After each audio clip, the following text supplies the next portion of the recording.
Hey everybody, Matt Johnston, Matt the Lawyer here, and we're continuing on from our previous video where we were talking about accommodations to or exceptions to a vaccine policy imposed by employers. Before we begin this discussion, I really would appreciate it if you'd hit the subscribe button that you see somewhere down below there. Right next to that is a bell. If you hit the bell button, you will get a notice when we have published new content like this lovely video that you are seeing right now. So, in the last video, I talked about a medical exemption to an employee's policy of requiring vaccines.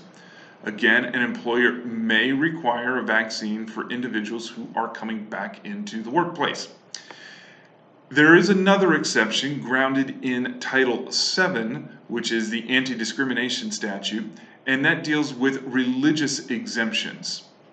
So while not every employer out there watching this may be covered directly by Title VII, most states have an anti-discrimination law based largely upon Title VII. So the religious exemption works like this. If an employee has a religious belief, practice, or observance as part of their religion that says that you shouldn't get vaccines, you have to accommodate that reasonable request. We're going to talk more about what's a reasonable accommodation in another video. But not every religion has that prohibition, and just because that religion doesn't have that prohibition doesn't mean the individual doesn't have a legitimate belief. See, the EEOC does not limit its definition of a religious belief, practice, or observance to those that are espoused by an actual religion. I know this is going to get a little confusing, it's going to seem a little wacky, but work with me here for a minute. The EEOC's definition of a sincerely held religious practice, observance, or belief does not limit it just to a religion. It can also include a moral or ethical belief about what is right and wrong in the world that is so sincerely held that it carries with it the strength of traditional religious views. And simply because a particular religion, even a religion that that particular employee belongs to, that you know belongs to, just because that religious group doesn't espouse an anti-vaccine tenet to their religious belief, doesn't mean that the individual doesn't have another moral or ethical belief. Okay?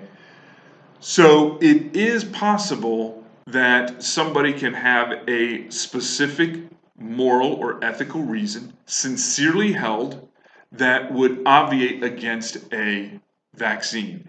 And that person may say, that's not something that I believe in, it's not something that I think is right. This is where things are going to get a little bit more complicated for employers, because whereas a medical reason is relatively easy to document, you simply ask for some medical documentation supporting it, letter from a doctor, etc., and then you have something that you can work with. A religious belief, because it can be held even outside of a particular religious group, does lend itself to a little bit more possibility for some interpretation or some skepticism. So it's not entirely clear. Now, of course, I don't expect every business owner and HR professional out there to know what each religion believes.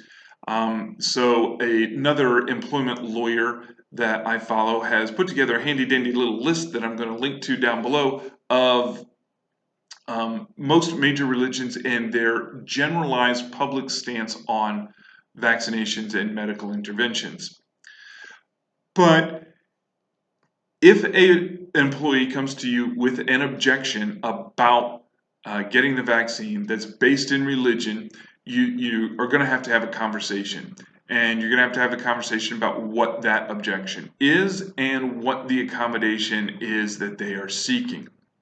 So we're going to have that conversation in the next video.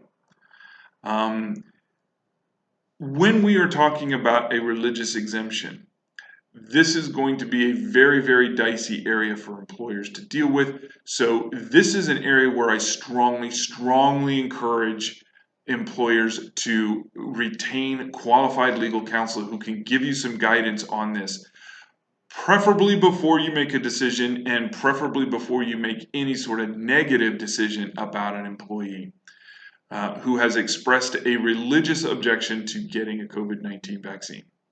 We're going to talk a little bit more about that in our next couple of videos. In the meantime, if you'd like to subscribe to the channel again, you can click this button up here. And if you want to see other content, this little button that you see right up there will help you out. In the meantime, go out and watch some live soccer.